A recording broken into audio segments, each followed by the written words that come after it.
Hey guys, and welcome to day 20 of VEDA. Today I am doing the answer part of the Q&A video that I said I was going to do around the middle of the month, and now it's a little bit past that, so it's time to do the video. One question that I haven't seen anyone ask, but I'm sure at least some people are wondering, is where the hell is my 100-day project? I think I've only gotten as far as posting up to day 5, and I was late posting that to Instagram. And the answer to that question is, they're coming. Evidently I bit off a little bit more than I could chew by deciding to do both VEDA and the 100-day project at the same time. And since VEDA takes up a lot more of my time to get it done, crafting has kind of fallen by the wayside, which sucks. I actually just finished making tags 6 to 11 tonight, and I just finished filming my first 10 days recap video. So you'll be seeing that shortly, even if it is rather late. So it's not that I've given up on the 100-day project, it's just been on pause because I don't have time to do both. But April's coming to a close soon, so I should be able to catch up once April's over and VEDA is over. So time to move on to your actual questions now. Bonnie C asks, what video editing program do you use, and do you record on a phone or a camera? The editing program I use is called Shotcut. I will link it below. It is a free program. It does have a little bit of a learning curve though. I've been using it for... Actually, I think the entirety of this channel I've been using it for.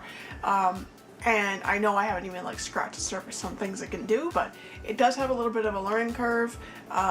And I came into it having edited videos before on basic free software, and it had a little learning curve for me, so if you've never edited videos, the learning curve is going to be steeper. And my honest advice about it is, if you're going to use Shotcut, look at the tutorials on YouTube. Because I found the tutorials on Shotcut's website, at least for the stuff that I need to do, were a little bit lacking. Like, there were certain things that made certain functions easier that they didn't mention in the Shotcut official tutorials. So, whereas if you look up like, how do I do this thing, you'll find like 16 YouTube videos explaining in like layman's terms how to do it. So that's personally how I learned how to do things in Shotcut. As for what I record on a 7-year-old point and shoot camera. It's a Canon PowerShot SX210 IS. Like I said, it's about 7 years old. It's been dropped multiple times, which is probably why my autofocus is nuts. I would love to get a new camera, but I don't have the money for that right now, so crappy camera it is. Tomps111 asks, I know crafting and bullet journaling are 2 of your hobbies. What are some others? Well, I play Pokemon Go a lot. I've been playing since, I guess, about a month after it came out. Actually, a friend of mine got me into playing it. Now she doesn't play it anymore, and I still do. It's actually gotten really good lately. They've added some new features. There's like a quest thing now, so you have like daily goals and stuff where you didn't really have that before in the game. They now have a event every month where for 3 hours there's like a rare Pokemon spawning everywhere, and so it brings all sorts of people that play together to like one spot to go find the Pokemon. And that probably sounds really dumb if you don't play the game, but if you used to play the game and you don't play it anymore, I would recommend giving it another try, because it's gotten like way better, and there's way more stuff to do, and there's better rewards, and it's definitely gotten better. Even like the last 6 months, it's gotten significantly better. So I play that a lot, and actually when I was playing it more hardcore when it first came out, I actually lost a little bit of weight from all the walking. So I am now desperately having gained weight from being unemployed for the last 6 months or whatever it's been. And just sitting at home for good chunks of the time. I've gained even more weight, so I am now chomping at the bit for spring to come so that I can get out and play Pokemon Go and walk around for stupid amounts of time and maybe lose a couple other pounds that I've picked up. What else? I watch too much YouTube.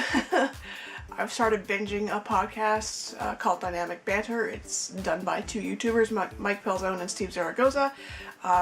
I find it hilarious, but you kind of have to have a twisted sense of humor and not be easily offended to enjoy it. So I'm listening to that like all the time while I'm crafting or doing chores around the house or whatever.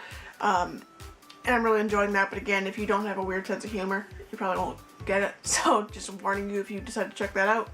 Can you call organizing craft supplies a hobby? Because I do that a lot. Because I keep buying them and then I have to organize them.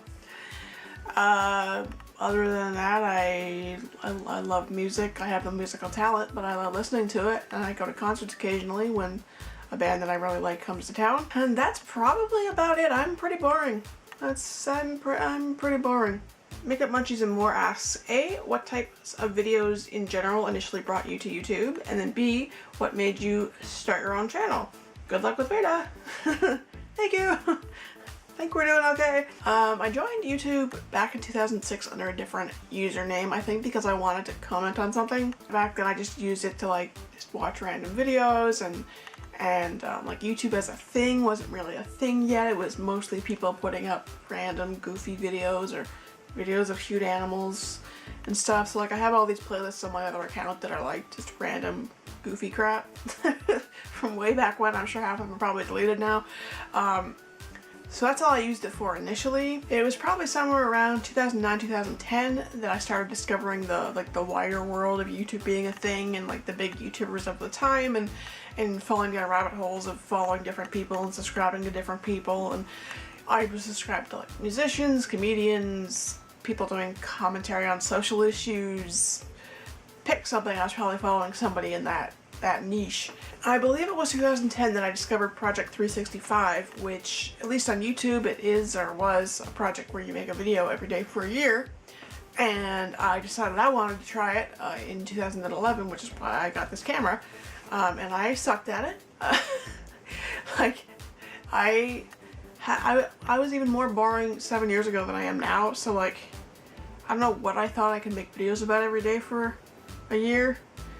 But I managed to do it, but I got more backlogged on posting things than I do now, like with VEDA. Like I might get backlogged by a day with VEDA thus far, knock on wood. I'd get backlogged by multiple days back then, and and I had nothing to, like, I was boring. And all those videos are either deleted or private now, so don't ask. Because like there was probably in that whole year there was like a handful of videos that were like genuinely entertaining because I actually like left the house and went and did stuff. But other than that, I didn't make any YouTube videos again until this channel. So yeah, it was like 2016, like this back end of 2016 when I discovered bullet journaling. Was trying to get into it, couldn't find my groove with it. And then it was like in late 2016 or 2017 was when I discovered like the wider world of bullet journaling and YouTube and Instagram and all the creative fun things that people do with them, and I'd gotten really into working on it myself. And then I believe it was in February of 2017 was when I started my Instagram account, which was originally called Canadian.bujo. And then after it came out that Bujo and Bullet Journal had been copyrighted and you don't want to get your butt sued, I changed my screen name to Canadian Journal Junkie, and it was in that spring that I started really wanting to do like a flip through of my bullet journal. But that's not really something that translates to photos, because I didn't want to take a gajillion photos and then edit them all and post them on Instagram. And Instagram has time limits on their videos, so you don't have enough time to do that, to flip through your whole bullet journal in a video on Instagram either. So I was considering making a YouTube channel, wasn't sure about it. I think I asked on Instagram, like, or maybe on one of the Facebook groups I'm in, like, should I start a YouTube channel? And people were going, yeah, everybody's doing it, you should start one too. And it was around that same time that I ended up falling down the rabbit hole of haul videos and watching a lot of you ladies who are now subscribed back to me, and thought, well, that'd be fun to do occasionally. If I go to Michael's or something, I'll do a haul video, cool. So I joined, I believe this account started on May 29th of 2017. My first video didn't go up till around, I think, June 4th, and it was, of course, a haul video. And I really didn't intend to make this channel a bullet journal channel, but that's just not how that worked out. As I got more into this community and discovered the wide world of paper crafting, and I've actually considered changing my username because it's not really a bullet journal channel anymore. Like, I have, what, 4 bullet journal videos? That's not a lot of bullet journal videos for a channel that's called Canadian Journal Junkie. It was supposed to be about bullet journaling. I've done 4 videos out of 90 something. So I've considered changing it, but I don't really want to. I don't know. But yeah, that's what got me into it, was into like doing this channel. Was I'd done it before, but not as well, I think. And then from watching all you guys made me want to do one, and here we are. Finally, Stacy Stash asks, what all types of crafting do you do, and what kind of crafting space do you have in your house? Well, you've seen my crafting space. Ta-da! This is the current state of affairs in the disaster zone. Better than it was. Not as nice as I'd like it to be. This is where I keep all my crafting stuff for the most part. And then the disaster zone over here is where I craft. And bullet journal and eat my food and go on the computer. And yeah, I live at this thing.